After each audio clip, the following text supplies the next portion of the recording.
Hi all, എല്ലാവർക്കും ജിക്സ് PSC അക്കാഡമിയുടെ പുതിയ വീഡിയോയിലേക്ക് സ്വാഗതം. അപ്പോൾ ഇന്ന് നമ്മൾ നോക്കാൻ പോകുന്നത് മലയാളത്തിലെ ശൈലികൾ എന്നുള്ളൊരു ടോപ്പിക്കാണ്. അപ്പം വീഡിയോയിലേക്ക് കടക്കുന്നതിന് മുന്നേ ആയിട്ട് ആദ്യമായിട്ട് നമ്മുടെ ചാനൽ കാണുന്നവരുണ്ടെങ്കിൽ ചാനൽ ഒന്ന് സബ്സ്ക്രൈബ് ചെയ്യുക. അതുപോലെ തന്നെ വീഡിയോ കാണുന്നവരേക്ക് വീഡിയോയ്ക്കൊക്കെ ഒന്ന് ലൈക്ക് ചെയ്ത് സപ്പോർട്ട് ചെയ്യുക. അപ്പം നമുക്ക് സ്റ്റാർട്ട് ചെയ്യാം. ശൈലികളാണ് നമ്മളിന്ന് പഠിക്കുന്നത്. ഓക്കെ, ഇപ്പോൾ ഈ ക്ലാസ്സിൽ പറഞ്ഞിരിക്കുന്നതിൻ്റെ PDF നോട്ട് നമ്മുടെ ടെലിഗ്രാം ചാനലിൽ അവൈലബിൾ ആണ്. ആവശ്യമുള്ളവരെ ടെലിഗ്രാം ചാനൽ ജോയിൻ ചെയ്യുകയാണെങ്കിൽ നിങ്ങൾക്ക് അതെടുത്ത് പഠിക്കാൻ വേണ്ടിയിട്ട് സാധിക്കും. ഓക്കെ ആണല്ലോ. അപ്പോൾ നമ്മൾ സ്റ്റാർട്ട് ചെയ്യുകയാണ്. അപ്പോൾ ശൈലികൾ ഒന്നാമത്തേതാണ് അമ്പലം വിഴുങ്ങുക. അമ്പലം വിഴുങ്ങുക എന്ന് പറഞ്ഞാൽ എന്താണെന്നറിയോ? അതെന്നൊന്നും ഓർത്തേ. ഒരു അമ്പലം വിഴുങ്ങുക എന്ന് പറഞ്ഞാൽ മുഴുവൻ കൊള്ളയടിക്കുക എന്നാണ് അതിൻ്റെ അർത്ഥം. മുഴുവൻ കൊള്ളയടിക്കുക. അമ്പലം വിഴുങ്ങുക, മുഴുവൻ കൊള്ളയടിക്കുക. അടുത്തത് അജഗജാന്തരം. ഇത് പരീക്ഷയിലൊക്കെ ചോദിച്ചിട്ടുള്ളതാണ്. അജഗജാന്തരം എന്ന് പറഞ്ഞാൽ എന്താ? അജം എന്ന് പറഞ്ഞാൽ ആടും ആനയും തമ്മിലുള്ള വലിയ വ്യത്യാസം എന്ന് വെച്ചാൽ അത് തന്നെയാണ് എൻ്റെ അർത്ഥം, വലിയ വ്യത്യാസം. അടുത്ത അക്കരപ്പച്ച. ഇപ്പോൾ ഒരിടത്ത് നിൽക്കുമ്പം അതിൻ്റെ അക്കരയാണോ പച്ചയെന്ന് തോന്നുന്നു. എന്ന് വെച്ചാൽ എന്താ? അകലെയുള്ളതിനെ പറ്റിയിട്ടാണ് ഭ്രമം. നമ്മുടെ അടുത്തുള്ളതിനെ നോക്കി കാണാതെ അകലെയുള്ളതിനെ കുറിച്ചിട്ടുള്ള ഒരു ഭ്രമമാണ്. അപ്പം അമ്പലം വിഴുങ്ങുക എന്ന് പറഞ്ഞാൽ മുഴുവൻ കൊള്ളയടിക്കുക. അജഗജാന്തരം എന്ന് പറഞ്ഞാൽ വലിയ വ്യത്യാസമാണ്. അക്കരപ്പച്ച എന്ന് പറഞ്ഞാൽ അകലെയുള്ളതിനെ കുറിച്ചിട്ടുള്ള ഭ്രമമാണ്. ഇനിയും അർദ്ധരാത്രിക്ക് കുട പിടിക്കുക. അർദ്ധരാത്രിക്ക് ആരെങ്കിലും കുട പിടിക്കില്ല. അതായത് എന്താണ്?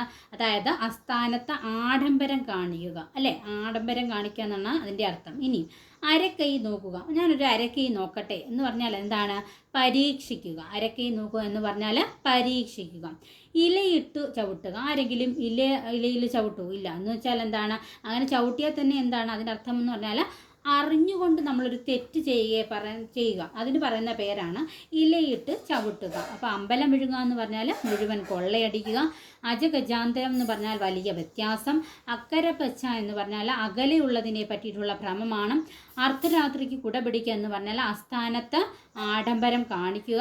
അരക്കൈ നോക്കുക എന്ന് പറഞ്ഞാൽ പരീക്ഷിക്കുക. ഇലയിട്ട് ചവിട്ടുക എന്ന് പറഞ്ഞാൽ അറിഞ്ഞുകൊണ്ട് തെറ്റ് ചെയ്യുക. അടുത്ത ഉരുളക്കുപ്പേരി. അവരുടെ മറുപടിയൊക്കെ ഉരുളക്കുപ്പേരി എന്ന് പറഞ്ഞാൽ എന്താ? തക്ക മറുപടി. ചില ആൾക്കാരുണ്ടോന്ന് പറഞ്ഞാൽ അതിനൊത്ത തക്ക മറുപടി വേണം. അപ്പോൾ അതിനാണ് നമ്മൾ ഉരുളക്കുപ്പേരി എന്ന് പറയുന്നത്. അടുത്തത് ഉറിയിൽ കയറ്റുക. ഉറിയിൽ കയറ്റുക എന്ന് പറഞ്ഞാൽ പറ്റിച്ചിട്ട് ആരെങ്കിലും പറ്റിച്ച് അബദ്ധത്തിൽ ചാടുക എന്ന് പറയുന്ന പേരാണ് ഉറിയിൽ കയറ്റുക. ഉണ്ട ചോറിൽ കല്ലിടുക. ആരെങ്കിലും ഉണ്ട ചോറിൽ കല്ലിടുകയില്ല എന്ന് വെച്ചാൽ എന്താ? നന്ദികേട് കാണിക്കുക എന്നാണ്. നന്ദികേട് കാണിക്കുക. ഉറുതി പ്രസംഗം എന്ന് പറഞ്ഞാൽ എന്താണെന്നറിയാമോ? സമാധാനോപദേശത്തിനാണ് അതിൻ്റെ ഒരു നമ്മൾ പറയും ഉറുതി പ്രസംഗം എന്ന് പറയുന്നത്. അടുത്തത് അമരം പിടിക്കുക എന്ന് പറഞ്ഞാൽ എന്തെങ്കിലും കാര്യത്തിന് ചുക്കാൻ പിടിക്കുക എന്നാണ്. അമരം പിടിക്കുക എന്ന് പറഞ്ഞാൽ ചുക്കാൻ പിടിക്കുക. അമരം തെറ്റുക എന്ന് പറഞ്ഞാലോ അപകടത്തിലാക്കുക. അമരം തെറ്റുകയാണെന്ന് പറഞ്ഞാൽ നമ്മളൊരു അപകടത്തിലാക്കുക ആക്കി പറയാം. എണ്ണിച്ചുട്ട അപ്പം എന്ന് പറഞ്ഞാൽ എന്താ? അപ്പം ആരിലേക്ക് ഇങ്ങനെ എണ്ണിച്ചുടുക എന്ന് വെച്ചാൽ എന്താ? പരിമിതമായ വസ്തു. ഓർത്താൽ മതി, നമുക്ക് അളവ് കുറവ്. ഇപ്പം എണ്ണി ചുട്ടു എന്ന് പറഞ്ഞാൽ അപ്പോൾ അത് പരിമിതമായ വസ്തു എന്നാണ് അതിൻ്റെ അർത്ഥമാക്കുന്നത്. അടുത്തത് എരിതീയിൽ എണ്ണ ഒഴിക്കുക. അതായത് എന്തെങ്കിലും ഒരു പ്രശ്നം ഉണ്ടെങ്കിൽ ചില ആൾക്കാരുണ്ട് വീണ്ടും അത് പറഞ്ഞ് അവർ പ്രശ്നമൊക്കെ ഇങ്ങനെ വഷളാക്കും. അതിന് പറയുന്ന ക്ലേശം വർദ്ധിപ്പിക്കുകയാണ്. ക്ലേശം വർദ്ധിപ്പിക്കുക. അടുത്ത ഉള്ള കഞ്ഞിയിൽ പാറ്റ വീണു എന്ന് പറഞ്ഞാൽ എന്താ? നമ്മുടെ ഉള്ള കഞ്ഞിയിൽ പാറ്റ വീണു എന്ന് പറഞ്ഞാൽ നമുക്ക് ഉണ്ടായിരുന്നതും കൂടി അങ്ങ് നഷ്ടപ്പെട്ടു എന്നാണ് അതിൻ്റെ അർത്ഥം. ഉമ്മാക്കി കാണിക്കുകയൊക്കെ പരീക്ഷ ചോദിച്ചിട്ടുള്ളതാണ്. കളിയാക്കുക എന്നാണ് ഉമ്മാക്കി കാണിക്കുക എന്ന അതിൻ്റെ അർത്ഥമായിട്ട് വരുന്നത്. അടുത്തത് ഉഴിയം നടത്തുക എന്ന് പറഞ്ഞാൽ ഒരു ആത്മാർത്ഥതയില്ലാതെ പ്രവർത്തിക്കുക. ചുമ്മാ ഒരു ഉഴിയം അങ്ങ് നടത്തുക, അതായത് ആത്മാർത്ഥതയില്ലാതെ പ്രവർത്തിക്കുക. ആരുവാമൊഴി കടത്തുക എന്ന് പറഞ്ഞാൽ എന്താ? നാട് കടത്തുക. ആചന്ദ്രതാരം എന്ന് പറഞ്ഞാൽ എന്താ? ആചന്ദ്രതാരം എന്ന് പറഞ്ഞാൽ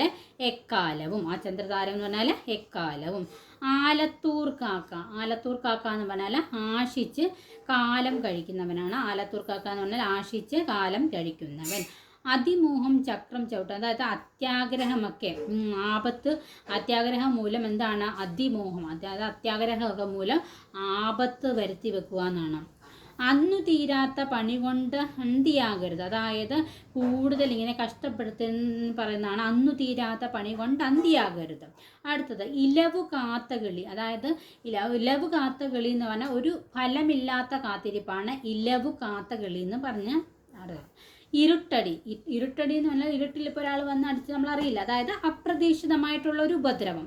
അപ്രതീക്ഷിതമായിട്ടുള്ള ഉപദ്രവമാണ് ഇരുട്ടടി. അടുത്ത അഴകുള്ള ചക്കയിൽ ചുളയില്ല എന്ന് പറഞ്ഞാൽ എന്താ, നമ്മൾ പുറമോടി കണ്ട് ഭ്രമിക്കരുത്. അഴകുള്ള ചക്കയിൽ ചുളയില്ല എന്ന് പറഞ്ഞാൽ പുറമോടി കണ്ട് ഭ്രമിക്കരുത്. അടുത്ത അഷ്ടമത്തിൽ ശനിയ.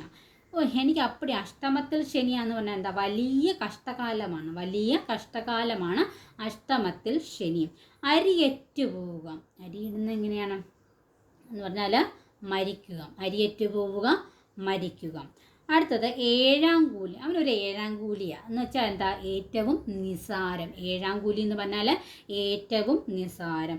ഏറെ വെളുത്താൽ പാണ്ട് എന്ന് പറഞ്ഞാൽ അധികമായി, നമ്മൾ ഏറെ വെളുത്തു കഴിഞ്ഞാൽ അത് പാണ്ടാവും എന്ന് പറഞ്ഞാൽ എന്താ, അധികമായാൽ എന്താ, എന്താണല്ലോ എന്താ, വിപരീത ഫലം ചെയ്യും. അധികമായാൽ എന്തും വിപരീത ഫലം ചെയ്യും. അടുത്ത അമ്പു വിഴുങ്ങുക. അമ്പു വിഴുങ്ങിയാലൊക്കെ എന്താ, വളരെ കുഴപ്പത്തിലാവത്തില്ലേ? അത് തന്നെ അതിൻ്റെ അർത്ഥം. അമ്പു വിഴുങ്ങുക എന്ന് പറഞ്ഞാൽ വളരെ കുഴപ്പത്തിലാക്കുക. അയഞ്ഞ കമ്പിളി എന്ന് പറഞ്ഞാലോ, ഒരു അയഞ്ഞ കമ്പിളി എന്ന് വെച്ചാൽ ഒരു അഭിപ്രായത്തിനൊക്കെ പറയുമ്പോൾ ഒരു സ്ഥിരതയൊന്നുമില്ല. അതാണ് അയഞ്ഞ കിളി എന്ന് കമ്പിളി. കിളിയല്ല, കമ്പിളി. ഇനിയും കടുവാക്കൂട്ടിൽ തലയിടുക. ആരെങ്കിലും കടുവയുടെ കൂട്ടി തലയിടുവോ? കടുവ കൂട്ടി തലയിട്ടാൽ എന്താ പ്രശ്നം?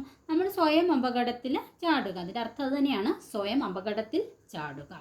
അടുത്ത ഖണ്ഡക്ഷോഭം ചെയ്യുക. ഖണ്ഡക്ഷോഭം ചെയ്യുക എന്ന് പറഞ്ഞാൽ ചുമ്മാ പ്രയോജനമില്ലാതെ സംസാരിക്കുന്നതിനെയാണ് ഖണ്ഡക്ഷോഭം ചെയ്യുക എന്ന് പറഞ്ഞാൽ, പ്രയോജനമില്ലാതെ സംസാരിക്കുക. അപ്പോൾ ഇത്രയും കാര്യങ്ങളൊക്കെ ക്ലിയർ ആയല്ലോ. അപ്പോൾ ഇത്രയും കാര്യങ്ങൾ ഇമ്പോർട്ടൻ്റ് ആണ്, പഠിക്കുക. കേൾക്കുമ്പോൾ തന്നെ അതിൻ്റെ അറിയത്തില്ലാത്തവരുണ്ടെങ്കിൽ നോട്ടൊക്കെ എഴുതി വെച്ചിട്ട് പഠിക്കുക. ഇതിൻ്റെ നോട്ട് ആവശ്യമുള്ളവർക്ക് നമ്മുടെ ടെലിഗ്രാം ചാനലിൽ അവൈലബിൾ ആണ്. അപ്പോൾ അടുത്ത വീഡിയോ കാണുന്നവരെ എല്ലാവർക്കും ബൈ. താങ്ക്